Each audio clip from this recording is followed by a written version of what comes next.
घर घर भक्ति की शक्ति चैनल में आपका स्वागत है। जब विष्णु ने शिव को मुश्किल से बाहर निकाला।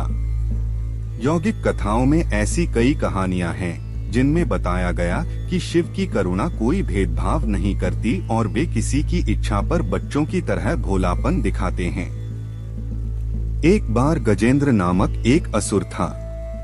गजेंद्र ने बहुत तप किया और शिव से यह वरदान पाया कि वह जब भी उन्हें पुकारेगा शिव को आना होगा।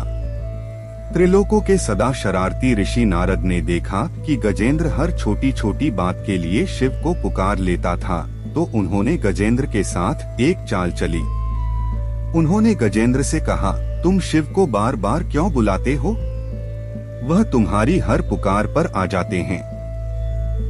क्यों नहीं तुम उनसे कहते कि वह तुम्हारे अंदर आ जाए और वहीं रहें, जिससे वह हमेशा तुम्हारे अंदर होंगे। गजेंद्र को यह बात अच्छी लगी और फिर उसने शिव की पूजा की।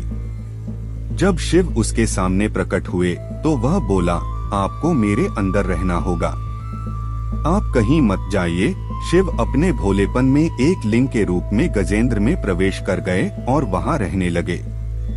फिर जैसे जैसे समय बीता, पूरा ब्रह्मांड शिव की कमी महसूस कर रहा था। कोई नहीं जानता था कि वह कहाँ है। सभी देव और गण शिव को खोजने लगे।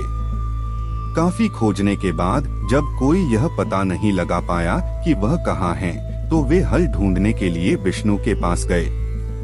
विष्णु ने स्थिति देखी और कहा, वह गजेंद्र के अंदर हैं। फिर देवों ने उनसे पूछा कि वे शिव को गजेंद्र के अंदर से कैसे निकाल सकते हैं, क्योंकि गजेंद्र शिव को अपने अंदर रखकर अमर हो गया था।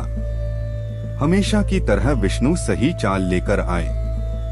देवगण शिव भक्तों का रूप धरकर गजेंद्र के राज्य में आए और बहुत भक्ति के साथ शिव का स्तुतिगान करने लगे।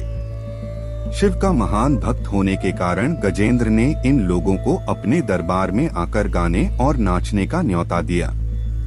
शिव भक्तों के वेश में देवों का यह दल आया और बहुत भावनाओं के साथ बहुत भक्तिपूर्वक वे शिव के लिए भक्ति गीत गाने और नाचने लगे।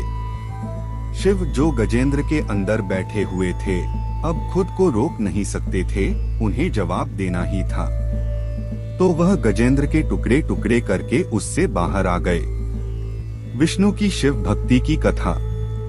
शिव की पूजा देवता और राक्षस, देव और असुर, श्रेष्ठ और अधम दोनों करते हैं। वह हर किसी के लिए महादेव हैं। विष्णु भी उनकी पूजा करते थे। विष्णु की शिव भक्ति को बताने वाली एक बहुत सुंदर कहानी है। एक बार विष्णु ने शिव से वादा किया कि वह शिव को 1008 कमल अर्पित करेंगे। वह कमल के फूलों की तलाश में गए और पूरी दुनिया में खोजने के बाद भी उन्हें सिर्फ 1007 कमल के फूल मिले। एक कम था। उन्होंने आकर सब कुछ शिव के सामने रख दिया। शिव ने अपनी आंखें नहीं खोली, वह सिर्फ मुस्कुराए क्योंकि एक कमल कम था। फिर विष्णु ने कहा, मुझे कमलनयन कहा जाता है, जिसका अर्थ है कमल के फूलों की तरह आँखों वाला भगवान। मेरी आँखें किसी कमल की तरह सुंदर हैं, तो मैं अपनी एक आँख अर्पित करता हूँ। और उन्होंने तुरंत अपनी दाहिनी आँख निकालकर लिंग पर रख दी। इस तरह की भेंट से प्रसन्न होकर शिव ने विष्णु को प्रसिद्ध सुदर्शन चक्र दिया। आपको विष्णु जी और शिव जी की ये कहानी कैसी लगी, कमेंट करके जरूर बताएं। अगर आपको ये कहानी अच्छी लगी हो तो चैनल को सब्सक्राइब और वीडियो को लाइक करना ना भूलें। हर हर महादेव। जय महाकाल।